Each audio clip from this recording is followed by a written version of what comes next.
అందరికీ నమస్కారం. Welcome to our channel. ఇప్పుడు మనతో పాటు జ్యోతిష్య పండితులు శ్రీ కిరణ్ శర్మ గురుగారు మనతో ఉన్నారు. ఆయనతో మాట్లాడదాం. నమస్కారం గురుగారు. నమస్తే అమ్మా. గురుగారు, గరుడ ప్రసాదం అసలు అంటే ఏంటండి? దాని ప్రాముఖ్యత ఏంటి? బ్రహ్మోత్సవాల్లో అంటే ముఖ్యంగా ఇది వైష్ణవ సంప్రదాయంలో ఉన్నటువంటి బ్రహ్మోత్సవాలు. అంటే విష్ణు ఆలయంలో కానీ, నారసింహస్వామి ఆలయంలో కానీ ఇలాంటి కొన్ని చోట్లలో జరిగేటువంటి ఒక వాహనం అంటే ఒక ఊరేగింపు. దానిని గరుత్మంతుడి యొక్క వాహనం మీద స్వామివారు ఊరేగడం అనేది విశేషమైనటువంటి ఒక అనుకూలతని, అంటే మనకు వెళ్ళేటువంటి భక్తులకి అనేకమైనటువంటి శుభయోగాన్ని, ఆనందాన్ని కలిగించేటువంటి అవకాశం ఉంటుంది. తప్పగా ఆ యొక్క భక్తుల యొక్క కోరికల్ని తీర్చగలిగేటువంటి ఒక ముఖ్యమైనటువంటి రోజుగా చెప్పబడుతుంది ఈ గరుడ వాహన సేవ రోజున. అది గరుడ వాహన సేవ అంటారు దాన్ని. అయితే గురుగారు, చిలుకూరు బాలాజీ దేవస్థానంలో గరుడ ప్రసాదాన్ని, అదే ఇప్పుడు మనం అనుకున్నట్టుగా గరుడ పిండాన్ని ఎవరైతే పిల్లలు సంతానం లేని వారు తీసుకుంటే వారికి సంతానం వస్తుంది అనే నమ్మకం ఒకటి ఉంది. దాని గురించి ఏమంటారు? ఇక్కడ మనకి ఒక ముఖ్యమైన విషయం ఏంటంటే భక్తుల యొక్క నమ్మకం చాలా ప్రధానమైనది. అంటే ఏ సేవైనా సరే భగవంతుడు కనిపిస్తాడా అన్న వారికి నేను సూటికి ఒక ప్రశ్న వేస్తాను. అంటే అది మొరటుగా ఉండవచ్చు, లేదంటే తప్పించుకోవడానికి నేను మాట్లాడుతున్నాను అనుకోవచ్చు, అదేనా వేరే విషయం కానివ్వండి. ఇక్కడ భగవంతుడు అనేవాడు సహస్ర సూర్య సమానుడు. అంటే 1000 సూర్యుల మండలాలతో అటువంటి కాంతి కలిగిన వాడు భగవంతుడు. మనము ఈ యొక్క 2 కళ్ళతో మిట్ట మధ్యాహ్నం, ఇప్పుడు ఈ నెలలో ఈ ఏప్రిల్ మాసంలోనే మిట్ట మధ్యాహ్నం 12ంటికి వెళ్ళి ఒక 15 నిమిషాలు సూర్యుడిని కళ్ళు ఆర్పకుండా చూడగలుగుతామా? ఈ విషయం గుర్తుపెట్టండి. అంటే మీరు మొదటగా చెప్తున్నారు, మీరు తప్పించుకోవడానికి అనొద్దండి. ఈ సూర్యుడినే చూడేటువంటి కెపాసిటీ మనది. 1000 సూర్యమండల సమానటువంటి భగవంతుడు చూడగలిగే అవకాశం ఉందా? లేదు. పోనీ ఇప్పుడు చెప్పట్టు ఆ విషయం తప్పించుకోవడానికి మీతో మాట్లాడటం లేదు. మనకి ఈ యొక్క భారతంలో కృష్ణ పరమాత్ముడి యొక్క అవతారం చూపించినప్పుడు అందరూ అది మన ధృతరాష్ట్రుడు కళ్ళకి అది కట్టుకుంటారు. అంటే గాంధారి ఇద్దరు కూడా కళ్ళకి కట్టుకుని ఉంటారు. ఆయన కృష్ణ, నీ యొక్క రూపాన్ని చూడాలని కోరిక ఉంది నాకు, నిన్ను చూడడం కోసమైతే నాకు కళ్ళు రప్పించు అని చెప్పినప్పుడు, నా రూపం చూడగలుగుతావా నువ్వు అంటాడు. చూడగలుగుతా, నేను చూడాలని నాకు అని చెప్పినప్పుడు ఆయన ఒక్కడికి ఆ యొక్క కళ్ళగంతలు తీసినప్పుడు ఆ యొక్క సమానం అంటే సూర్యకాంతి సమానటువంటి ఆ దేవుని చూసి, కృష్ణ నేను చూడలేని నీ రూపాన్ని, నా వల్ల కావడం లేదు, నన్ను వెంటనే నా కళ్ళు మూసేసి రూపాన్ని సామాన్య రూపంలో కనబడంటాడు. అటువంటి భగవత్ స్వరూపుడు, భగవంతునితో సమానమైనటువంటి వాడు ఆ యొక్క స్వామి, ఆ యొక్క పాండవుల యొక్క తండ్రి. అటువంటిది ఆయన చేసినటువంటి దానికంటే మన అల్పులము, మనం ఈ 2 కళ్ళతో దేవుడు చూడగలిగే కెపాసిటీ ఉంటుందా? అంటే ఇది తప్పించుకోవడానికి కాదు చెప్తున్నాను నేను. మనము చూడగలిగేటువంటి అవకాశం లేదు. భగవంతుడు కనపడ్డాడంటే మనం మోక్షం పొందినట్టే. ఈ విషయాన్ని గుర్తుపెట్టుకోండి. కానీ పుణ్యబలము చేత భగవంతునితో మనం మాట్లాడవచ్చు, భగవంతునితో ఆనందాన్ని పొందుకోవచ్చు. ప్రతి భగవంతునితో, ప్రతి అమ్మవారితో మనం ఆనందాన్ని పొందుకోవచ్చు. ఎట్లా పొందుకోవచ్చు అంటే ఆత్మసంతృప్తి. మనకి అమ్మవారు తనిచ్చేటువంటి ప్రతి ప్రసాదాన్ని స్వీకరించినప్పుడు, అంటే ఎలా? సరైన సమయంలో వివాహం జరిగినప్పుడు, సరైన సమయంలో వ్యాపారం సాగినప్పుడు, సరైన సమయంలో మనకి సంతానం కలిగినప్పుడు, సరైన సమయంలో మనకు ఒక మిత్రులతో అనుబంధం ఏర్పడినప్పుడు, ఇటువంటివన్నీ కూడా భగవంతుడిచ్చేటువంటి మాయాస్వరూపమైనటువంటి వరాలే. దానివల్ల మనం ఆనందాన్ని పొందుకుంటాం. కాబట్టి భగవంతుడు ప్రత్యక్షంగా కనిపించేటువంటి స్థాయి, చూడగలిగే స్థాయి, ఆయన కనిపిస్తారు కానీ చూడగలిగే స్థాయి మనకు ఉండదన్న విషయాన్ని గుర్తించండి ఫస్ట్. ఇప్పుడు మనకి ఈ గరుడ పిండము అనేది అంటారు. దాని పేరు పిండము అంటే చెడు మాట అనేది, దాన్ని బాగా ఆ మాట పదాన్ని ఎక్స్ప్లోర్ చేయకండి. కడుపులో ఉండేటువంటి శిశువును కూడా పిండమే అంటారు. అండపిండ బ్రహ్మాండము అంటారు. సో ఇవన్నీ కూడా పిండము అంటే నిండు అయినది అని అర్థం. ఈ గరుడ సేవ రోజున మనకి ఈ గరుడ పిండము నైవేద్యంగా పెట్టడం అంటే ఒక రకమైనటువంటి అన్నాన్ని పిండముగా చేసి గరుత్మంతుడికి నివేదన చేస్తారు. ఒక రకంగా బలి ఇవ్వడం అంటారు దాన్ని. అది ఆయన స్వీకరించి భక్తుల యొక్క కోరికను భగవంతుడికి, తన మీద ఉన్నటువంటి భగవంతుడికి వెంటనే నివేదిత, స్వామి పలాని భక్తుడు, పలాని యాంకర్ గారు ఈ విషయం అడిగారు, ఈ ప్రసాదం ఆవిడికి వెంటనే కావాలి అంటే తన ఉన్నటువంటి కోరికని వెంటనే భగవంతుడికి వెంటనే చెప్పగలిగేటువంటి శక్తి ఉన్నటువంటి గరుత్మంతుడు. అటువంటి స్వామి వారికి ఇచ్చిన ప్రసాదం వల్ల ఎవరెవరైతే సంతానం లేక బాధపడుతున్నారు, ఎవరెవరైతే మీకు వివాహం కాక ఇబ్బంది పడుతున్నారో, ఆలస్యం అవుతుందో, అటువంటి ఆటంకాలు తొలగిపోయి సత్సంతాన ప్రాప్తి, మంచి వ్యక్తితో వివాహం, అంటే ఆడ మగవారికి మంచి వివాహం, అంటే ఆడపిల్లకి మంచి భర్త, మంచి పిల్లవాడికి మంచి భార్య, ఇద్దరు కూడా మంచి అనుకూలవంతమైన దాంపత్య జీవనానికి సరిపోగలిగేటువంటి ఒక మంచి వ్యక్తితో వివాహం జరుగుతుందని నమ్మకంతో చేస్తారు. అలాగే వ్యాపార పరంగా మీకు ఇబ్బందులు ఉంటే కూడా ఆ గరుడ ప్రసాదం తినడం వల్ల, అంటే ఆ గరుడ పిండ ప్రసాదం తినడం వల్ల కూడా మనకి వ్యాపార వృద్ధి కలుగుతుంది, శత్రునాశనం కలిగే అవకాశం ఉంటుంది. అలాగే మనకి మీరు అడగకపోయిన ఒక విషయం ఏంటంటే మనకి హనుమత్ సేవ ఉంటుంది. ఈ యొక్క హనుమంతుని యొక్క వాహన సేవ కూడా ఉంటుంది. ఆ రోజున కనుక మీరు ఎవరికైనా సరే శత్రు భయం ఉన్నప్పుడు, మానసిక వికలాంగులు ఉంటారు, అంటే ఒకరికైనా ఎప్పుడంటే అటిజంతో బాధపడుతున్నప్పుడు కొంతమంది కూడా ఉంటారు.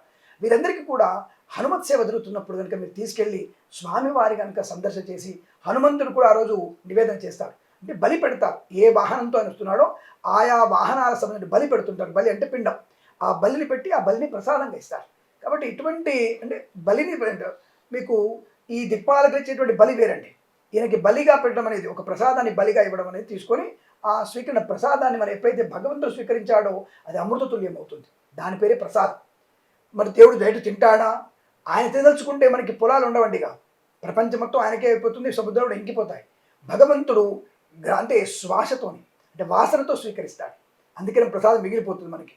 కాబట్టి మీరు అడిగేటువంటి ప్రతి ప్రశ్నకి ధర్మశాస్త్రంలో సమాధానం ఉంది. కాబట్టి ప్రత్యక్షంగా భగవంతుడు తింటాడా, శ్వాస ద్వారా స్వీకరిస్తాడు ఆయన. కాబట్టి మీకు ఇబ్బంది లేదు. ఆయన తిన్నటువంటి ప్రసాదమే మనకి అమృతతుల్యమై మనం అనుభవించేటువంటి యోగ్యత కలుగుతుంది. హనుమత్ సేవలో ఒక రకం ప్రసాదం, గరుడి వాహన సేవలో ఒక ప్రసాదం, గరుడ పిండాన్ని పెట్టే ప్రయత్నం చేస్తారు. అది తినడం వల్ల సంతానం అవుతుంది. ఇది మనకి హిందూ సంప్రదాయంలో, సనాతన ధర్మంలో ఒక మంచి నమ్మకం. అది నిజమవుతుంది కూడా, అయ్యే అవకాశాలు ఖచ్చితంగా ఉంటున్నాయి. అయితే ఇప్పుడు ఆ ప్రసాదాన్ని స్వీకరించడానికి వచ్చిన భక్తులందరూ కూడా ఎంతో ఇబ్బందులు పడ్డారని చెప్పొచ్చు. దీనికి గల కారణం ఏంటంటారండి? ఇక్కడ మీకు నేను ఒకటి క్రమశిక్షణ రాహిత్యం అంటాను. చిలుకూరు బాలాజీ దేవస్థానంలో క్రమశిక్షణ రాహిత్యం వల్లనే ఇటువంటి ఇబ్బంది జరిగిందని చెప్తాను. మరి వెంటనే మీరు అడగొచ్చు, అంటే దేవాలయ సిబ్బంది యొక్క క్రమశిక్షణ రాహిత్యం అని అడగొచ్చు. అంటే వారు చెప్పారు కాబట్టే వీళ్ళు వచ్చాను అని వీళ్ళు అంటున్నారు, భక్తులు అంటున్నారండి. ఎవరైతే అర్చకులు చెప్పారో ఈ సమయానికి మేము గరుడ పిండాన్ని ఇస్తున్నాము, ప్రసాదాన్ని ఇస్తున్నాము, ప్రతి ఒక్కరు కూడా వచ్చి తీసుకోండి అని చెప్పి వాళ్ళు అనౌన్స్మెంట్ చేశారు కాబట్టి మేము వచ్చాము అని చెప్పి భక్తులు చెప్పడం జరుగుతుంది. అవునమ్మా, ఇప్పుడు నేనేమంటానంటే భక్తులు మీకు ప్రసాదం ఇస్తామని చెప్పేసి ఏదేమని చెప్తారు. ఇప్పుడు నేనున్నాను, ఒక చలివేంద్రం పెట్టాను ఇంట్లో, నేను రోజు 100 మంది తాగుతారు అనుకుంటాను. 10,000 మంది వచ్చి లైన్ నిలబెడతారు, నాకేం తెలుస్తుంది? ఆలోచన 10,000 మందికి తగ్గట్టుగా మనం పెడుతున్నాం. రెండవది, ఇక్కడ మీకు సౌందరరాజన్ గారు అంటే ప్రధాన అర్చకులు చేసినటువంటి యొక్క క్రియ ఏంటంటే, ఇక్కడ చిలుకూరు దేవాలయం దగ్గర ఎంత స్పేస్ ఉందండి, బోలెడు స్పేస్ ఉంది మనకి. మీ కార్లని దూరంగా పార్క్ చేసుకొని నడుచుకుంటూ అక్కడ లోకల్ ఆటోకి వెళ్ళలేకపోయారా? కానీ బేసిజం మనకు కార్ డోర్ తీయగానే మన లెగ్ కరెక్ట్ డైరెక్ట్ కాలు మనకి స్వామివారి ఎదురుగానే పాదం మోపాలి మనం. ఇది క్రమశిక్షణ రాహిత్యం కదా. ఇది భక్తుల యొక్క కేవలం క్రమశిక్షణ రాహిత్యమే తప్ప ఇంకొకటి కాదు. ఇప్పుడు తిరుమలలో అనౌన్స్ చేస్తున్నారు, తిరుమలలో బ్రహ్మాండం చేస్తారు, ప్రాణ బ్రహ్మతులు అని చెప్పేసి. మరి అంటే ఇప్పుడు 1 కోటి మంది వస్తే ఎక్స్పెక్ట్ చేస్తారు వాళ్ళు, 10 కోట్ల మంది వస్తే ఏం చేస్తారు వాళ్ళు? మీరు మీ సొంతంగా మీరు తీసుకోవాలి. పోనీ సౌందర్యాన్ని గారైనా టికెట్ పెట్టాడా? టికెట్ పెట్టి మీకు ప్రసాదం అమ్ముతామని చెప్పాడా? చెప్పలే కదా. అంటే మీరు క్రమశిక్షణ, మీ కార్ని 10 కిలోమీటర్ల దూరంలో పార్క్ చేసుకోండి. డ్రైవర్ ఉంటాడు కదా, వాడిని దూరం తీసుకొని పార్క్ చేయమని చెప్పండి, మిమ్మల్ని దిగబెట్టి ఎంబడి రమ్మని చెప్పండి. కానీ వ్యవస్థ చేయరు. ఎందుకంటే అక్కడ ఇప్పటికే చెప్తున్నాను కదమ్మా, హిందూ దేవాలయ వ్యవస్థ మీద కూడా చిన్న చూపే. ఒక్కొక్క మంత్రి స్థాయి వ్యక్తి వచ్చేసి దేవాలయ భూములు అమ్మేసి వక్ఫ్ బోర్డుకి ఇస్తాం. ఎవడు సొమ్మది? ఎవడు సొమ్మది? అంటే మీ తాతల సొమ్ము అనుకుంటున్నారా ఈ రాజకీయ నాయకులు ఏమన్నా? అసలు ఎవరు సొమ్మని ఇద్దాం అనుకుంటున్నారు మీరు? దేవాలయ వ్యవస్థది అనాది కాలం నుంచి ఎవరో రాజులు ఇచ్చినటువంటి దానం, ఆ దానం ఇచ్చినటువంటి భూమిని వాళ్ళు పంచుకోవటం బ్రాహ్మణి తినట్లా. ఆ వచ్చిన ధనాన్ని పెట్టి దేవాలయాన్ని ఉద్ధరింపజేస్తున్నారు. 10 మంది లోక కళ్యాణం కోసం పాటుపడే ప్రక్రియ అది. కాబట్టి ఇటువంటి వ్యక్తులు అక్కడ నుండి ఇప్పుడు అనౌన్స్ చేశాడు కదా, మరి వెంటనే అక్కడికి వచ్చేసి కొంతమంది సంఘ సంస్కర్తలు, గొప్పవాళ్ళు, పెద్దవాళ్ళు, రాజకీయ నాయకులు, పోలీసు వ్యవస్థను వచ్చేసి ముందుగానే వాళ్ళు ఏర్పాటు చేయొచ్చుగా. అబ్బే మనకెందుకు అంటే అక్కడ ఇబ్బంది పడిన తర్వాత నింద మోపుదాము. అది సౌందర్యాల మీద కావచ్చు, ఆ దేవాలయం మీద కావచ్చు, దేవాలయ సిబ్బంది మీద కావచ్చు. ఇటువంటివి తప్పండి. మన క్రమశిక్షణ, భక్తులు తప్పనట్ల, భక్తులు క్రమశిక్షణ లోపం మాత్రమే. భక్తితోనే వచ్చాం మనం.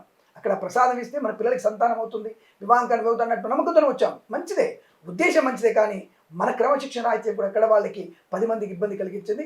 ఆ తదుపరి కూడా ఎన్నో సంగతి జరిగాయి. చాలామంది అంటుంటారు కళ్యాణం వాయిదా పడి కళ్యాణం రద్దయింది అనుకుంటారు. కళ్యాణం రద్దవ్వలేదండి, కళ్యాణం జరిగింది. లోకల్ ఉన్నటువంటి ఆ యొక్క పండితులు కానివ్వండి, అక్కడ ఉన్నటువంటి జనాలు కానివ్వండి, కళ్యాణం తిలకించారు. ఆనందంగా కళ్యాణం పూర్తయింది. ఉత్సవాలు సంపూర్ణంగా పూర్తయినాయి. దానికి ఎటువంటి ఇబ్బంది లేదు. భక్తుల అందరికీ కూడా గరుడ ప్రసాదం దక్కకపోయినా శ్రీవారి అనుగ్రహం ఉండాలని మనం కోరుకుందాం గురుగారు. తప్పకుండా ఒకటమ్మా, భగవంతుని యొక్క సేవ ఎప్పటికి కూడా మనకి, నువ్వు భగవంతునికి ఒక పత్రం, ఒక చిన్న ఆకు ఆయన సమర్పించిన అత్యంత పుణ్యప్రదం.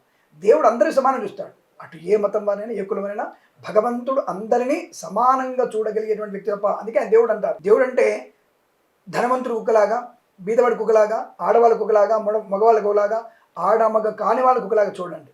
ఆయనకి ప్రాణి చెట్టు నుంచి చీమ వరకు ఆయనకి అందరినీ సమానంగా చూస్తాడు.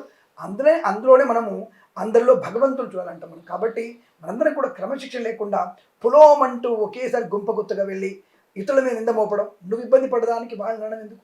కాబట్టి భగవంతుడు అందరినీ చల్లగా చూస్తాడు. ఈ ప్రసాదం దక్కని వారు ఆ ప్రాంతానికి వెళితే చాలు, మీరు తప్పకుండా మీరు ఆ చిలుకూరు బాలాజీ స్వామి అనుగ్రహంతో మంచి సంతానవంతులై వైవాహిక ఆనందాన్ని పొందుకొని మంచి భార్య, మంచి భర్తగా, పెళ్లి కాని వారికి వివాహం జరిగి, పెళ్ళి అయిన వారికి సంతానం కలిగి సుఖమైన జీవనాన్ని పొందాలని కోరుకుంటూ మన ఛానల్ ద్వారా అటువంటి తప్పిదాలు దేవాలయ సిబ్బంది కానీ మన స్వయం క్రమశిక్షణ కానీ సాగించుకుంటూ అంటే ముందు తీసుకెళ్తూ అంటే ఇక ముందుగా అటువంటి ఇబ్బంది లేకుండా చూసుకునేటువంటి బాధ్యత మనందరిగా తెలియజేసుకుంటూ సర్వేజన సుఖినో భవంతు, ఆనంద సిద్ధిరస్తు. నమస్కారం. థ్యాంక్ యూ గురుగారు. శుభమస్తు.